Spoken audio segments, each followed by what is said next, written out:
Universalist tradition, we draw wisdom from the enduring teachings of the world's great religions and philosophies. This morning, our readings from A to Z, or better, from B to Z, from Buddhism to Zoroastrianism, will take us on a tour of what is perhaps the most universal of religious teachings, as variations on the Golden Rule are found in the sacred text and teaching of most every tradition. In the writings of the Baha'i faith are these words: "Lay not on any soul a load that you would not wish to be laid upon you, and desire not for anyone the things you would not desire for yourself." The Udana Varga of Buddhism: hurt not others in ways that you yourself would find hurtful. From the Christian Gospel of Matthew: do unto others as you would have them do unto you. From the writings of Plato in classic Greece: may I do to others as I would that they should do unto me. From the Analects of Confucianism: surely it is the maxim of loving kindness, do not unto others that you would not have them do unto you. From the epic Hindu text of the Mahabharata: this is the sum of duty. Do not unto others which would cause you pain if done to you. From Islam: no man is a true believer unless he desireth for his brother that which he desireth for himself. From the Jewish Talmud: what is hateful to you, do not do to your fellow man. This is the entire law. All the rest is commentary.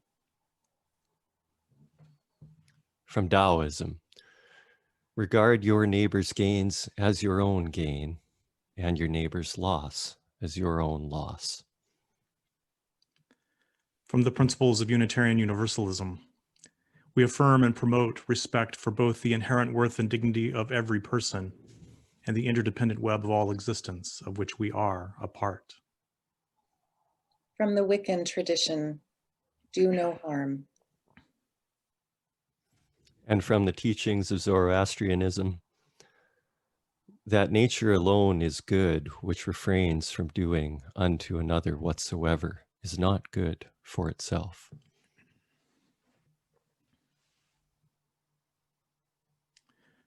So it was just about the meanest thing I've ever done, and I am not proud of it. My brother was 10 and I was 12. We were fighting as brothers sometimes do. Things got physical, and then things got out of hand. And at one point, as we wrestled around the living room, I forced his face into the seat cushion of our couch. Now, it would have been a relatively harmless thing to do were it not for the unfortunate fact that the fabric on the couch was this sort of 1970s ugly green coarse burlap cloth, and that my brother was wearing braces on his teeth at the time. He got stuck and I got into a load of trouble. He was unhappy, my parents were unhappy, and maybe hardest to take, our orthodontist was very unhappy. I suspect the trauma of this incident has something to do with why our youngest brother is a dentist today. I no longer recall what we fought over or why that day, but I do remember treating my brother in a way that I would not want to be treated. I had not followed the golden rule as I had been taught, or for that matter, any other rule that day, which was a point that I had plenty of time to ponder in the course of the next many weeks when I was grounded. I suspect we've all had our own moments like this. Hopefully they didn't involve having to have your brother's face freed from the cushions of the couch with surgical implements, no less.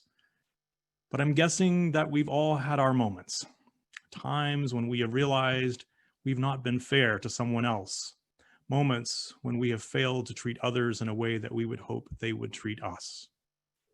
And surely there have been times when we've all felt someone has treated us unfairly too. Neither feeling is a comfortable one to have. Yet knowing this feeling, knowing it deep in our bones, is a very important part of learning what it means to be human. To know that we are more than capable of harming others, and that others can and will most certainly harm us. After all, if it weren't so, we wouldn't need quite so many rules. As you heard a few moments ago, the idea behind the Golden Rule is found in some form in many, if not most, of the world's religions. Some religions put it in positive terms: do to other people what you would have them do to you. Some religions say it in a way sometimes called the Silver Rule, that tells us what we should try to avoid. Don't do to others what you would not want done to yourself. And others still formulate what's called the Platinum Rule, that tells us to treat others as they want to be treated. That so many religions, in focusing on how we treat one another, have come up with relatively similar things to say, has caused some people to long wonder whether some divine agency, whether God, is behind all of this. But I think it is more the product of human agency that has led people all over the world and down through time to recognize that the hope of the world demands that we simply learn to be fair and just to one another. Studies have shown that this isn't something that so much has to be learned as much as practiced. It turns out that the grounding for the Golden Rule is as much rooted in biology as it is in theology. The neuroscientist David Pfaff believes that the Golden Rule is hardwired into the human brain. In his book, The Neuroscience of Fair Play, he says certain brain chemicals help us to make moral decisions, and that certain brain signals prompt us to consider our actions toward others as if they were actions toward ourselves. He says that we are wired for reciprocal altruism, that our sense of what it means to be fair and to help one another comes from our knowing what would be fair and helpful for ourselves. Here's a little story that makes this easier to understand. Not long ago, a team of researchers watched a 1-year-old boy take justice into his own hands. The boy had just seen a puppet show in which one puppet played with a ball while interacting with 2 other puppets. The puppet in the center would slide the ball to the puppet on the right, and who would pass it back. And then the center puppet would slide the ball to the puppet on the left, who would promptly run away with it. Then the 2 puppets on the ends were brought down from the stage and set before the toddler, and each was placed next to a pile of treats. At this point, the toddler was asked to take a treat away from one of the puppets. Like most children in the situation, the boy took it from the pile of the naughty puppet.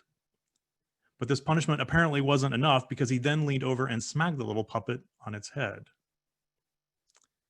Maybe we do indeed come into this world with a sense of fair play. Maybe the Golden Rule really is written into our DNA, even though we so often manage to ignore or resist it. Clearly enough, though, DNA is not our destiny.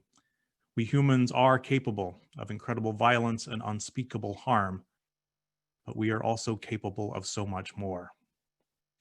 And that, to me, is what this research is pointing to. The sacred truth that religion stumbled upon long ago, that if we look within ourselves, we already know how to treat those around us. That by considering the respect and dignity we ourselves desire, we can know what a life of integrity and human decency requires of us.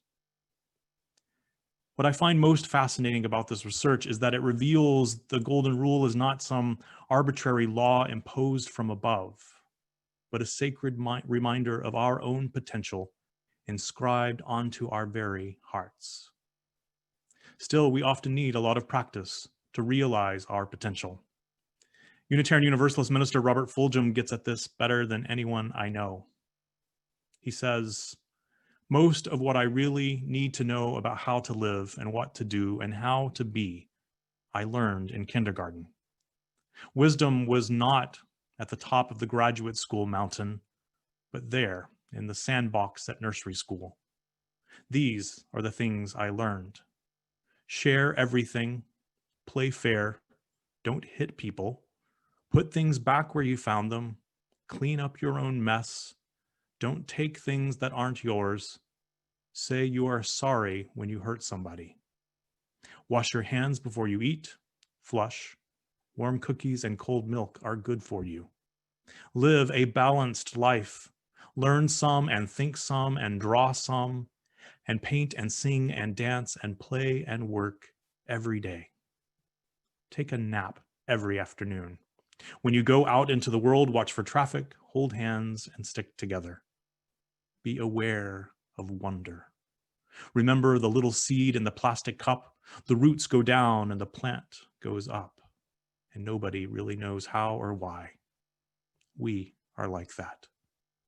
And then remember the first word you learned, the biggest word of all, look. Everything you ever needed to know is there somewhere. The golden rule and love and basic sanitation, ecology and politics and sane living. Think, Fulgham says, of what a better world it would be if we all, the whole world, had cookies and milk about 3 o'clock every afternoon and then lay down with our blankets for a nap.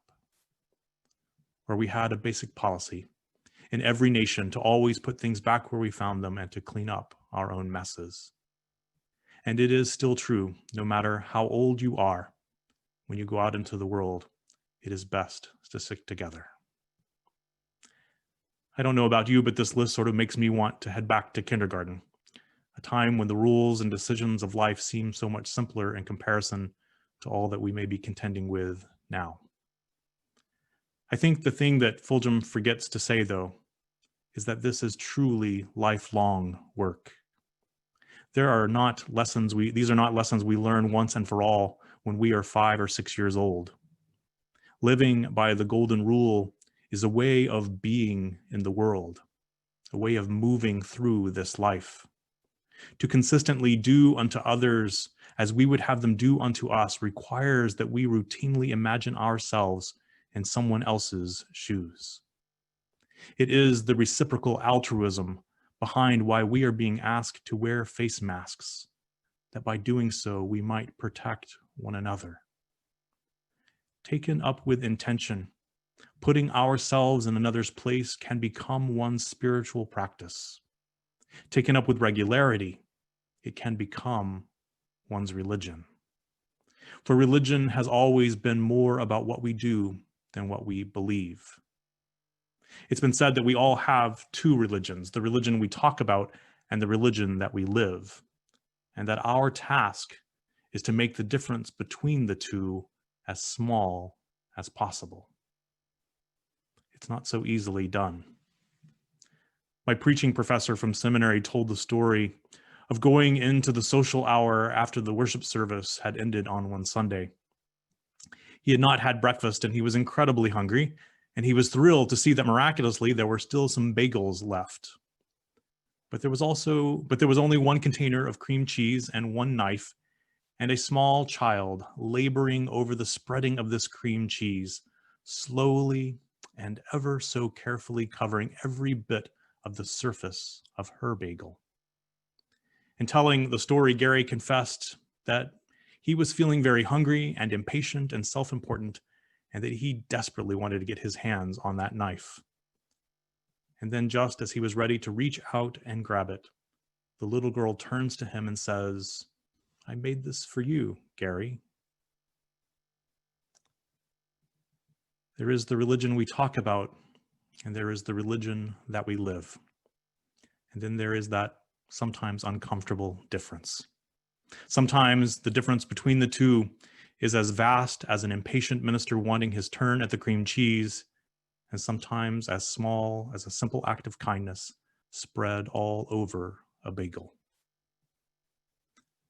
The poet Hildebrand wrote that your daily life is your temple and your religion. Whenever you enter into it, take with you your all. May we do just that. Guided by rules of silver and gold and platinum, may we take with us our all to build from the precious moments of our lives a temple of integrity and love to endure for all time. Blessed be.